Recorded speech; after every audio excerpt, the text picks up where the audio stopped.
बिस्मिल्लाहिर्रहमानिर्रहीम। अस्सलाम वालेकुम नाज़रीन, आप यूट्यूब चैनल देख रहे हैं। मैं इमरान खान हूँ। इमरान खान साहब ने आज जेल से बड़े सख्त पैगामात दिए। पहले तो इमरान खान साहब की बहनों को मिलने नहीं दिया जा रहा था, सारा दिन वहाँ पे धक्कम पेल होती रही। हाई कोर्ट्स के ऑर्डर्स मौजूद थे, सलमान अकरम राजा साहब गए, उनको फिर भी नहीं मिलवाया गया और बड़ी सख्ती की गई पाकिस्तान तहरीक इंसाफ के कारकुनों पर। आज वहाँ पर टॉर्चर भी हुआ, तशद्दुद का निशाना भी बनाया गया कुछ कारकुनों को। तो ये पंजाब पुलिस की एक्टिविटीज़ हैं। अडयाला जेल का अमला है, वो भी बिल्कुल ताउन नहीं करता। अदालती अहकामात जो है वो हवा में उड़ा दिए जाते हैं। ये एक नॉर्मल रूटीन बनती जा रही है और ये कोई ऐसी चीज़ नहीं है जिसके ऊपर अब हैरत का इजहार किया जाए। इमरान खान साहब की बहनों को धक्के पड़ना, उन्हें बार बार वहाँ से गिरफ्तार कर लेना नॉर्मल चीज़ है। कल ये मरियम नवाज़ के साथ होगा या उसके किसी रिश्तेदार या बहन भाई के साथ होगा या बिलावल के साथ या बिलावल की फुफीताई के साथ होगा, तो उसको ये ज़हन में रखना चाहिए, नॉर्मल चीज़ है, कोई बात नहीं, ये होता रहता है। अभी पीटीआई के साथ हो रहा है, कल आपके साथ होगा। तो जो कुछ आप बोल रहे हैं ये आपको काटना पड़ेगा, मकाफात अमल है। और ये जो हमारे इस वक्त मिलिट्री एस्टेब्लिशमेंट के साहिबान हैं, उन्हें लगता है कि वो हमेशा दूसरों को गंदा करेंगे, उनकी माओ बहनों को जलील करेंगे और उनको तकालीफ में मुब्तला करेंगे और ये कभी मुड़ के उन पर नहीं आएगा। ये सूद समेत आपको भी अदा करना पड़ेगा। ये जो आग आपने लगाई है ना लोगों के घरों में, ये आपके अपने मिलिट्री एस्टेब्लिशमेंट के जो करता धरता है ना, ये आप दुनिया में जहां मर्जी भाग जाएं, ये आग आपके दरवाजों तक आएगी। यहां इस जग में भी आपको जवाब देना पड़ेगा। परवेज मुशर्रफ की मौत याद है ना, किस किस्म की बीमारी उन्हें लग गई थी, किन हालात में उन्होंने अपनी जिंदगी आखिर में गुजारी। अल्लाह रब्बुल इज्जत का कानून बड़ा सख्त है और फिर जाकर अल्लाह को जवाब भी देना पड़ता है जो मासूमों के साथ किया जाए। जैसे इंसानों को पकड़ पकड़ के अमेरिका के हवाले किया गया, जिस तरीके से कत्लेआम किया गया, सारी दुनिया जानती है। तो इमरान खान साहब ने क्या कहा, जरा ये आप सुने। ये बड़ी इमरान खान साहब के बड़े स्ट्रेट फॉरवर्ड बयान आते हैं आसिम मुनीर के बारे में। वो ये कहते हैं कि इस वक्त मुल्क का जो कंट्रोल है आसिम मुनीर फर्दे वाहिद के पास है। फिर डॉक्टर यास्मीन राशिद की इमरान खान साहब ने जेल में एग्जाम्पल दी, क्योंकि वो अपनी बहन एक बहन से वो मिले, उस्मा खानम से, तो वो बता रही हैं सारी बातें बाहर आकर कि डॉक्टर यास्मीन राशिद केस की उन्होंने मिसाल दी इमरान खान साहब ने कि वो कब से जेल में है और उनका कसूर क्या है। सिर्फ यही कसूर है कि उन्होंने कहा कि जी मैं पाकिस्तान तहरीक इंसाफ को नहीं छोड़ूंगी, और जिन लोगों ने छोड़ दिया पाकिस्तान तहरीक इंसाफ को, उन्हें आम माफ़ी दे दी गई। बुशरा बीबी क्योंकि इमरान खान साहब के साथ डट के खड़ी हो गई तो उन्हें कहते तन्हाई में रखा हुआ है। अब ये अपनी कुर्सी की खातिर कुछ भी कर गुजरेगा। ये आसिम मुनीर के बारे में इमरान खान साहब ने कहा कि आसिम मुनीर साहब अपनी कुर्सी की खातिर, वैसे कुर्सी का जो पुरानी एक आईनी मुद्दत है जो हमेशा से हमारे मुल्क में राइज है, उसके मुताबिक आसिम मुनीर साहब के 3 साल अब पूरे हो गए। ये उनका फेयरवेल का टाइम चल रहा है, बिल्कुल आखिरी चंद दिन रह गए हैं। इसके अंदर वो नॉर्मली आर्मी चीफ तमाम कोर्स में जाते हैं, इधर उधर जाके मुलाकातें करते हैं, अलविदाई मुलाकातें करके खुदा हाफिज करके वाइंड अप कर देते हैं। आर्मी चीफ नॉर्मली ये करते हैं इन दिनों में। लेकिन आसिम मुनीर साहब ऐसी कोई भी एक्टिविटी नहीं कर रहे। इसका मतलब है जाना जुना कोई नहीं उन्होंने, और वो पक्के होके बैठे हुए हैं। अब इमरान खान साहब ये कह रहे हैं कि ये सिर्फ अपनी कुर्सी की खातिर कुछ भी कर गुजरेगा। ये इस मुल्क में आसिम लॉ है। मुल्क की अखलाकियात खत्म हो गई हैं। जिस तरह सिक्योरिटी फोर्सेस आम लोगों को गोलियां मार रही हैं, जिस तरह हमारे साथ हुआ, पाकिस्तान तहरीक इंसाफ के कारकुनों को गोलियां मारी गई, जिस तरह मुरीदके में कत्लेआम हुआ, कश्मीर में जो कुछ हुआ अवाम के साथ, इसके पीछे सिर्फ एक आदमी है जो आसिम मुनीर है। यानी इमरान खान साहब का यह मानना है कि कत्ल व गारतगिरी के जितने वाकयात हुए उनके पीछे आसिम मुनीर साहब। देखिए, जनरल बाजवा ने बड़ा गंद मारा था पाकिस्तान की पॉलिटिक्स में। ख्वाजा आसिफ के बकौल जनरल बाजवा ने वो घटिया और इतनी ज़्यादा सियासत की कि ख्वाजा आसिफ जैसा सियासतदान भी अपनी सारी ज़िंदगी में इतनी सियासत नहीं कर पाया। तो जनरल बाजवा की बड़ी घटिया सियासत थी, लेकिन गोलियां उसके दौर में नहीं चली, इस तरह बंदों का इस तरह कत्लेआम उसके दौर में नहीं हुआ। लेकिन अब इमरान खान साहब कह रहे हैं जो कत्लेआम हुए ये सारे के सारे इमरान खान साहब ने उठा के आसिम मुनीर साहब के खाते में डाले। उन्होंने कहा जी बिल्कुल इसके पीछे सिर्फ एक आदमी है जो आसिम मुनीर है। पीटीआई किसी से बातचीत नहीं करेगी। अच्छा, अब ये जो मुज़ाकरात के हवाले से ढोल पीटा जा रहा है कि मुज़ाकरात किए जाए, हुकूमत को अंगेज किया जाए, एक कदम हुकूमत आगे बढ़ जाए, पीटीआई एक कदम पीछे हट जाए, एहतजाज की सियासत ख़त्म कर दी जाए, ये आजकल बहुत शद्द और मत के साथ ये बयानियाँ इमरान इस्माइल साहब और फवाद चौधरी साहब ये ज़्यादा बात कर रहे हैं और गुज़िश्ता चंद दिनों से ये बहुत ज़्यादा मुतहर्रिक भी हैं। इमरान इस्माइल साहब क्योंकि इतने पक्के सियासतदान नहीं हैं, वो इमरान खान साहब से उनके ताल्लुकात बहुत अच्छे थे, पुराने साथी थे, गवर्नर बन गए थे। लेकिन इमरान इस्माइल साहब वैसे भी कमज़ोर आदमी है, कच्चे आदमी है, फौरी तौर पे पैरों से निकल जाते हैं, तो वो बात भी बता देते हैं जो बाद वक़्त नहीं बताने वाली होती। तो इमरान इस्माइल साहब ने खुल के बता दिया कि हमारी तो एस्टेब्लिशमेंट ने मुलाकात करवाई शाह महमूद कुरैशी से और दीगर साथियों से, और वो राब्ते जो हैं वो मौलवी महमूद साहब के हैं, वो हमारे ये राब्ते वाब्ते करवा रहे थे। फवाद चौधरी साहब कभी ऐसी गलती या इस तरह की बात नहीं करेंगे। अब इमरान इस्माइल साहब और फवाद चौधरी साहब कह रहे हैं कि जी मुज़ाकरात करने पड़ेंगे, हुकूमत के साथ बैठकर बात करते हैं, अपोजिशन को इकट्ठा करते हैं, हुकूमत को इकट्ठा करते हैं, फिर एस्टेब्लिशमेंट के साथ मिलकर बात करते हैं। ये फवाद चौधरी साहब का फॉर्मूला है। इमरान खान साहब ने इसके ऊपर अब रिएक्शन दिया, क्योंकि वह बात हुई ना जेल के अंदर, उन्हें बताया कि जी बाहर मुज़ाकरात के ढोल पीटे जा रहे हैं और ये कहा जा रहा है, और सुहेल अफरीदी को आपसे मिलने की अभी तक इजाज़त नहीं दी गई। तो इमरान खान साहब ने कहा जी कि पीटीआई किसी से कोई बात नहीं करेगी, और मुज़ाकरात हमने इस जाली फार्म 47 की हुकूमत के साथ हम कैसे कर सकते हैं, इनसे बात करने का कोई फ़ायदा नहीं है। एस्टेब्लिशमेंट ने जब भी हमारे साथ बातचीत की या कोई एंगेजमेंट हुई तो पाकिस्तान तहरीके इंसाफ पर बातचीत के दौरान जुल्म मजीद बढ़ा दिया गया। ना ही फार्म 47, ना ही एस्टेब्लिशमेंट के साथ, यानी ये जाली हुकूमत के साथ भी और एस्टेब्लिशमेंट के साथ भी पाकिस्तान तहरीके इंसाफ कोई बातचीत नहीं करेगी। इमरान खान साहब ने कैटेगोरिकली ये स्टेटमेंट दे दिया कि तहरीक की तैयारियां करो, जाके जो करना है वो भी इमरान खान साहब ने बता दिया, वो मैं आपको आगे बता देता हूं। लेकिन इमरान खान साहब ने यह वादे कर दिया कि कोई भी पाकिस्तान तहरीक इंसाफ ना तो हुकूमत के साथ बातचीत करेगी, ना ही एस्टेब्लिशमेंट के साथ बातचीत करेगी। जो भी बातचीत होगी वो जो एक इत्तेहादियों का प्लेटफॉर्म बना हुआ है तहरीक तहफ़्फ़ुज़ आईन पाकिस्तान का, जहाँ पे अचकज़ई साहब हैं, अल्लामा राजा नासिर अब्बास साहब हैं और पीटीआई के दीगर लोग भी हैं, वो प्लेटफॉर्म अपने तौर पे बातचीत कर सकता है, एंगेजमेंट्स कर सकता है। लेकिन पाकिस्तान तहरीक इंसाफ सिर्फ उस प्लेटफॉर्म को सपोर्ट कर सकती है। डायरेक्ट किसी बातचीत का हिस्सा पाकिस्तान तहरीक इंसाफ ना तो एस्टेब्लिशमेंट के साथ बनेगी और ना ही हुकूमत के साथ किसी बातचीत का हिस्सा बनेगी। तो ये इमरान खान साहब का एक फैसला है। फिर इमरान खान साहब ने कहा कि तारीख में किसी सियासी कैदी को मेरी तरह नहीं रखा गया, मुझे कैद मंजूर है, मगर आसिम मुनीर की गुलामी किसी हाल में कबूल नहीं है। कैद में मुझे मौत आ जाए मगर गुलामी किसी तरह कबूल नहीं करूंगा। अब ये इमरान खान साहब ने बड़ा कैटेगोरिकली कह दिया, क्योंकि वो ये समझते हैं कि आसिम मुनीर साहब इमरान खान साहब को सरेंडर करवा के अपने गुलाम के तौर पे बाहर लाना चाहते हैं। वैसे आसिम मुनीर साहब को इस बात का शौक है, ये मैं ज़ाती तौर पे इसलिए जानता हूँ कि एक दिन आसिम मुनीर साहब ने 3 सहाफ़ियों का नाम लिया और एक चौथे सहाफ़ी के सामने ये कहा, अगर वो सहाफ़ी ये सुन रहे हैं तो वो इसकी तस्दीक कर सकते हैं अगर करना चाहें तो, नहीं तो फिर आसिम मुनीर साहब की रिटायरमेंट के बाद तस्दीक कर दें। तस्दीक तो इसकी हो जानी है। आसिम मुनीर साहब ने एक सहाफ़ी को यह कहा कि इमरान रियाज से मैं कदम बोसी करवाऊंगा, जैसा कि कौन करता है, तलत हुसैन का नाम लिया था। और भी 2 नाम लिए थे, मैं पर्दा रख रहा हूं, लेकिन तलत हुसैन का मैं इसलिए ले रहा हूं कि तलत हुसैन साहब सारी हदें अबूर करते जा रहे हैं, सारी हदें क्रॉस करते जा रहे हैं। तो आसिम मुनीर ने जिन 3 सहाफ़ियों का नाम लिया कि जैसे वो मेरी कदम बोसी करते हैं, ऐसे मैं इमरान रियाज से भी कदम बोसी करवाऊंगा और उसकी नाक रगड़वाऊंगा। मेरा अल्लाह ना रगड़वाए तो किसी का बाप भी नहीं रगड़वा सकता। मेरा रब अगर मेहरबान हो ना, मेरा रब अगर मेहरबान है, मेरा रब अगर मदद करे और वो सब्र दे, तो कोई नाक ऐसे रगड़वा नहीं सकता। इज्जत मेरे अल्लाह रब्बुल इज्जत के हाथ में। मैं यानी इनकी कैद के अंदर रहा हूं, इन्होंने वो जुल्म किए हैं, अजीबो गरीब इन्होंने हरकतें की हैं, मेरी वो हालत कर दी वो बता नहीं सकता आपको मैं, लेकिन चले कोई नहीं, टाइम गुजर गया। तो ये इमरान खान साहब ने भाई क्लियरली कह दिया, उन्होंने कहा नहीं, मौत कबूल करूंगा, कैद कबूल करूंगा, आसिम मुनीर की गुलामी किसी हालत में कबूल नहीं करूंगा और मैं मरना पसंद करूंगा, ये इमरान खान साहब ने कहा। फिर उन्होंने कहा जी कि दुनिया की तारीख में कौमों का हाल तब तक तब्दील नहीं होता जब तक वो खुद को तैयार नहीं करती। आज़ादी या मौत, आपको एक चुनना पड़ेगा, या आप आज़ादी लेंगे या आप मौत लेंगे। कौम को इस लेवल तक अपने आप को तैयार करना पड़ेगा। जब तक कौम खुद को तैयार नहीं करती तब तक आज़ादी नहीं मिलेगी।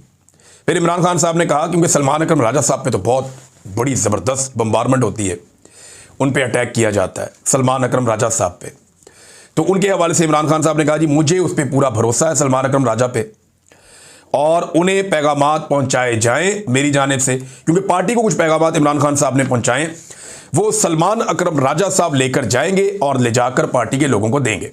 अब क्योंकि खान साहब ने ये पैगाम है इनके, जब ट्विटर हैंडल से आएगा तो बाकी जो चीज़ें रह गई हैं वो फिर रिकॉल करके वो बताते हैं और फिर इमरान खान साहब का पूरा एक ट्वीट जारी हो जाता है, वो ट्वीट भी जारी हो जाएगा। लेकिन चंद चीज़ें मैं आपके सामने रखता हूं जो बड़ी इंटरेस्टिंग है।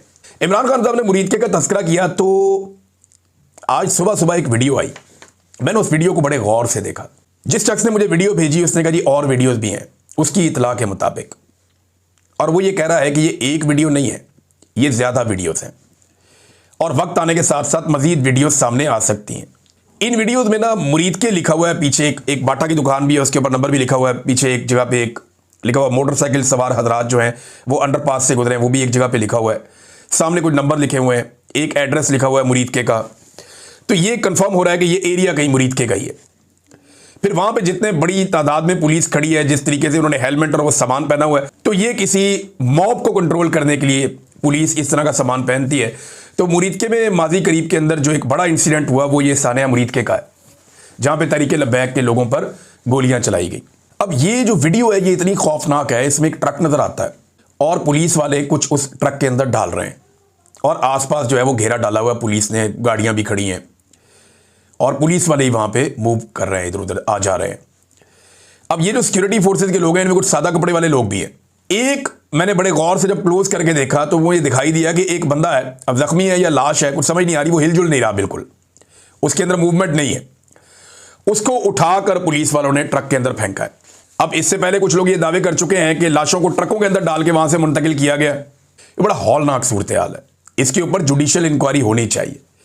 क्या वाकई वहां पे इस किस्म का कत्लेआम हुआ है मुरीद के में कि एम्बुलेंसों की जगह ट्रक लाने पड़ गए बंदे लोड करने के लिए? देखिए, सैकड़ों एम्बुलेंसेज मौजूद रहती हैं हर वक्त पूरे पंजाब में, और जब इस तरह का सानिया या वाकया कहीं होता है तो उससे पहले वो करीब पहुंचा देते हैं कि अब क्योंकि ऑपरेशन होना है या सूरत हाल खराब हो सकती है, लोग जख्मी हो सकते हैं, तो जख्मियों को और लाशों को यहां से मुंतकिल करना। तो एम्बुलेंसें तो वहां बहुत ज्यादा थी, लेकिन इतनी ज्यादा एम्बुलेंसेज के होने के बावजूद ये ट्रक क्यों इस्तेमाल किए गए, ये बात अभी तक समझ नहीं आ रही। ट्रक क्यों इस्तेमाल किए गए? जिन लोगों का वो काम है उन्हें वो करने क्यों नहीं दिया गया? जो एम्बुलेंस के ड्राइवर्स हैं उन्होंने, जो उसके इंचार्ज हैं ईदी वाले, उन्होंने समा टीवी को इंटरव्यू देते हुए कहा, जो हुकूमत का अपना टीवी है, उसको इंटरव्यू देते हुए उन्होंने कहा जी कि यहां से जो जख्मी हम ले गए हैं वो 100 से 150 हैं, हम लोग ले गए। उनकी अपनी सर्विस और सर्विसेज भी हैं जो काम करती हैं। उन्होंने इतनी बड़ी तादाद में जख्मी बताए। लाशों के बारे में उन्हें कोई अंदाजा नहीं है। डॉन की रिपोर्ट ये कहती है कि हजारों गोलियां चली हैं और लगातार चलती रही हैं और बड़ी देर तक वहां पे फायरिंग होती रही है, बहुत देर तक, घंटों तक ये सिलसिला जारी रहा।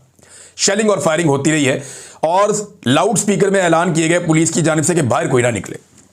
तो जब तक पूरा एरिया क्लियर नहीं कर दिया गया तब तक बाहर नहीं निकलने दिया गया।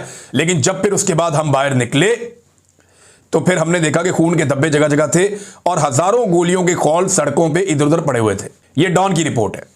और अब ये एक ट्रक नजर आ रहा है जिसके अंदर उठा के एक लाश फेंकते हुए, वीडियो का दुरानिया छोटा है, हो सकता है कि इसके आगे पीछे के दुरानिया की वीडियोस भी हों। जो वीडियो सोशल मीडिया पे गर्दिश कर रही है, मेरे पास जो वीडियो है वो उससे 7-8 सेकंड लंबी है, जिसने सोशल मीडिया पे डाली, हो सकता है उसने एडिट करके डाली हो। लेकिन अब मैंने बड़े गौर से देखा तो कम से कम 1-2 मरतबा मुझे ऐसा महसूस हुआ और एक मरतबा तो बहुत क्लियर महसूस हुआ कि एक बंदे को उठा के पुलिस वाले ट्रक में फेंक रहे हैं। हालांकि वहां तो बहुत सारी एम्बुलेंसेज थी और ट्रक की जरूरत क्यों पड़ी? तो इसलिए मैं ये कहता हूं कि बजाय इसके कि मामला और खराब हो, देखे ना, ये डरे हुए तो हैं। इन्होंने सारे सियासतदानों की सिक्योरिटी तब्दील कर दी है, इन्होंने मरियम नवाज की सिक्योरिटी की पूरी स्क्रूटनी की है, इन्होंने ये इतने डरे हुए हैं कि मौलवियों को इन्होंने वजीफे लगा दिए हैं, बहुत सारी मसाजिद इन्होंने बंद कर दी हैं और इकरारनामे मौलवियों से ले रहे हैं। बड़ी अच्छी बात है, उनको पुरअमन रखना चाहिए, ये तो सबसे लेने चाहिए। लेकिन मुरीद के में ऐसा कुछ जरूर हुआ है जिस पे पर्दा डाला जा रहा है और इस पे हमें सबको बहैसियत कौम आवाज उठानी चाहिए। देखिए, जुल्म इमरान खान के खिलाफ हो, किसी खातून के खिलाफ हो, किसी पश्तून के खिलाफ हो, किसी बलोच के खिलाफ हो, किसी पंजाबी के खिलाफ हो, जुल्म जुल्म होता है। तहरीक लब्बैक के खिलाफ हो, नून लीग के कारकुन के खिलाफ हो, किसी के खिलाफ हो, जुल्म जुल्म ही होता है। तो जुल्म के खिलाफ आपको आवाज उठानी चाहिए, हर दौर में उठानी चाहिए। तहरीक लब्बैक से लाख इख्तिलाफात सही, लेकिन इसके बावजूद तहरीक लब्बैक के साथ जुल्म अजीम हुआ है, इनको घेर के मारा गया। और दोनों भाई जो साद रिजवी और अनस रिजवी हैं, ये बेचारे बाहर आके जो भी कहते रहे बेचारे बाहर आके, लेकिन ये एजेंसियों की तहवील में, ये लिखी बड़ी बात है, ये कहीं और नहीं है। हो सकता है शुमाली इलाका जार से बाद में बरामद हो जाए, हो सकता है ये कहें जी कि हम कहीं चले गए थे, हम वापस आ गए हैं। अभी तक तो वो नहीं मान रहे, अभी तक तो वो डटे हुए हैं। और दूसरा, उनको अंदर रखना भी मकसूद है, वो इसलिए अभी उन्हें अंदर रखना मकसूद है क्योंकि इस वक्त जो तहरीक लब्बैक है उसके गुब्बारे में से हवा निकाली जा रही। पीटीआई का मैं आपको बता रहा था, कोई बंदा खरामा मिलता था, प्रेस कॉन्फ्रेंस करवा के बड़े खुश होते थे मिलिट्री एस्टेब्लिशमेंट के लोग, और तहरीक लब्बैक के लोग जत्था बना के आते हैं। ये हमला करने भी जत्था बना के आते थे, ये प्रेस कॉन्फ्रेंस करने भी जत्था बना के आते हैं। 20-20, 25-25, 30-30 इकट्ठे बैठ के कहते हैं जनाब कि हमारा कोई ताल्लुक नहीं है तहरीक लब्बैक से, हम जानते नहीं है जी, हमें माफ़ कर दें, हम इसके साथ कोई ताल्लुक नहीं रखना चाहते, पाकिस्तान जिंदाबाद, पाक फौज पाइंदाबाद, और जनाब अली हम वफादार रहेंगे, हम जनाब जैसे कहेंगे वैसे चलेंगे। पहले तो ये कस्में खाते थे, कुराने उठाते थे, पहले ये कहते थे हम दीन के लिए काम कर रहे हैं, पहले ये कहते थे हम हुब्बे रसूल में ये काम कर रहे हैं, तो अब जनाब आप किस लिए काम कर रहे हैं? तो इस तरह के दावे नहीं करने चाहिए और इस तरह के ताने दूसरों को नहीं देने चाहिए कि वक्त आने पर आप बुरी तरह एक्सपोज हो जाए। तो तहरीक लब्बैक वालों ने ज्यादती जरूर की थी, लेकिन उनके साथ बहुत बुरी हो रही है। अभी मैं फिर आज देख रहा था बहुत सारे बंदे, जी मेरा भी कोई ताल्लुक नहीं है, मेरे अब्बू का भी कोई ताल्लुक नहीं है। वो दूसरा एक आ गया कहता जी मैंने इलेक्शन जरूर लड़ा लेकिन मैं तहरीक लब्बैक से खुश नहीं हूँ जी, हम उनसे अपनी अलहदगी करते हैं, हमारा कोई उनसे ताल्लुक नहीं है। तो धड़ाधड़ उनकी जो है वो प्रेस कॉन्फ्रेंसेस करवाई जा रही हैं एक के बाद एक।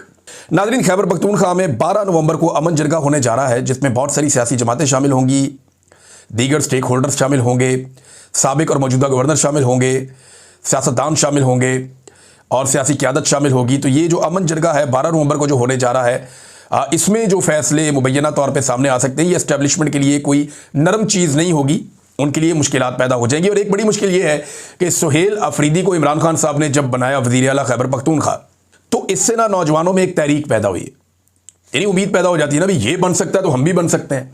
भाई हमारा बंदा उठा के हमारे बीच में बैठने वाला वज़ीर आला बना दिया इमरान खान ने, वो बड़ी ऑक्सीजन मिलती है, बड़ी ताकत मिलती है नौजवानों को। तो नौजवान खैबर पख्तूनख्वा में पहले से बहुत ज़्यादा मुतहर्रिक है और पाकिस्तान तहरीक इंसाफ को अभी कोई एहतजाज की इतनी जल्दी भी नहीं है। वो ये जानते हैं कि ये हुकूमत जिस शाख पे बैठी है उसे खुद काट रही है। वो ये जानते हैं कि ये अपना बेड़ा गर्क खुद कर रहे हैं और इनके अंदर बेचैनी बहुत ज़्यादा बढ़ती चली जा रही है। ना सिर्फ इदारों में बेचैनी बढ़ रही है बल्कि हुकूमत के ईवानों के अंदर भी बेचैनी बढ़ रही है और एक के बाद एक ख्वाहिश जो एस्टेब्लिशमेंट की है, जैसा कि अब 27वीं आईनी तरमीम है, उसे पूरा किया जा रहा है। मैं आपको फिर बता देता हूं कि 27वीं आईनी तरमीम में पीपल्स पार्टी के नुक्ता नज़र से मुतसादिम 2-3 चीज़ें सिर्फ इसलिए शामिल की गई हैं ताकि बाद में पाकिस्तान पीपल्स पार्टी को बार्गेनिंग का और फेस सेविंग का मौका मिले। तो पीपल्स पार्टी बाद में ढोल पीटेगी कि जनाब देखें हमने जमहूरियत बचा ली, हमने आईनी तरमीम पास करवा ली, और भाई जो मिलिट्री एस्टेब्लिशमेंट ने कह दिया ना वो तो आपने जूते पॉलिश करके कर देना है। ये तो बिलावल और जरदारी इनकार कर दें, सवाल ही पैदा नहीं होता, सवाल ही पैदा नहीं होता। ये एग्जैक्टली वही कहेंगे जो इनको मिलिट्री एस्टेब्लिशमेंट हुक्म दे देगी। ये तो इनको थोड़ी फेस सेविंग दी गई है कि जनाब हमको ये भी कहेंगे तो कहना जी ये हमने नहीं करना, तो हम आपसे फिर इस पर बार्गेन कर लेंगे कि ठीक है जी ये वाला ना करें। मोहसिन बेग साहब ने इससे मिलती जुलती पूरी एक खबर भी जारी कर दी है और मोहसिन बेग साहब इस पर बड़ा सादा सादा वो फरमाते हैं कि जनाब ये चीज़ें तय हो गई हैं, इसके बाद कश्मीर में जो है वो पीपल्स पार्टी को हुकूमत भी दे दी जाएगी, ये भी फार्मूला तय हो गया है। तो पीपल्स पार्टी बिल्कुल वही करेगी, हल्की फुल्की बार्गेनिंग के बाद, कोई इसमें खराबी वाली बात नहीं है। हाँ, एक दिलचस्प सूरत हाल है जिसपे कुछ लोग गौर दिला रहे हैं। ये आमिर खान साहब हैं, जर्नलिस्ट हैं, इन्होंने बड़ी मज़ेदार बात लिखी है। बंदे को क्रेडिट देना चाहिए जो इस बारे में सोच रहा है, वैसे तो ये नंबर सबके सामने है। उन्होंने कहा 27वीं आईनी तरमीम में हुकूमत सेनेट में फंस जाएगी, वहां उनको 3 वोट मजीद दरकार है। अब उन्हें ANP को साथ में लाना पड़ेगा कि 1 वोट उसका पड़ जाए एमएल वली खान का और 2 वोट फजलुर रहमान से लेने पड़ेंगे। PTI तो वोट नहीं देगी, तो फजलुर रहमान के 2 वोट लेने के लिए फजलुर रहमान साहब को फिर लचक दिखानी पड़ेगी। अच्छा, मैं आपको ये बताऊं, फजलुर रहमान साहब के अपने पिछली दफ़ा भी 2-3 सेनेटर उनके कंट्रोल में नहीं थे और अब भी नहीं है, तो वो सेनेटर तो जाएंगे उधर ही जहां एस्टेब्लिशमेंट उन्हें कहेगी। तो फजलुर रहमान साहब कोई ना कोई रास्ता निकाल के कोई ना कोई गेम करके एक मरतबा फिर अपनी इज्जत बचाने की कोशिश करेंगे, लेकिन होगा ये कि फिर एक मरतबा आला कार के तौर पे इस्तेमाल हो जाएंगे। नाज़रीन, इमरान खान साहब को जो लोग मशवरे दे रहे हैं आजकल, उनके बारे में अलीमा खानम ने भी स्टेटमेंट दे दिया। उन्होंने कहा जी फवाद चौधरी, असद उमर, इमरान इस्माइल और इन जैसे बेशुमार प्रेस कॉन्फ्रेंस करके पार्टी को मुश्किल वक्त में छोड़ जाने वालों पर अपना वक्त बर्बाद करना बंद कर दीजिए। इन लोगों की बात कीजिए जो शहीद हुए, जिनको मिलिट्री कोर्ट से सजाएं हुई, वो तमाम लोग जो 2.5 साल से अब तक जेलों में कैद हैं, इनके लिए आवाज़ उठाएं कि इनको इंसाफ क्यों नहीं मिल रहा। वो आम लोग जिनके घर बर्बाद हो गए, घर वाले फाकों तक आ गए, उनकी बात कीजिए। ये अलीमा खानम ने स्टेटमेंट दिया है। अब मीडिया के ऊपर किस किस्म की पाबंदियां हैं, बाकी चीज़ें भी हैं, मेरे पास खबरें कुछ, वो अगले वीलॉग में मैं आपके साथ शेयर करूंगा। इमरान खान साहब का तफसीली बयान भी आ जाएगा। अब तक के लिए इतने, अपना ख्याल रखिएगा, अपने चैनल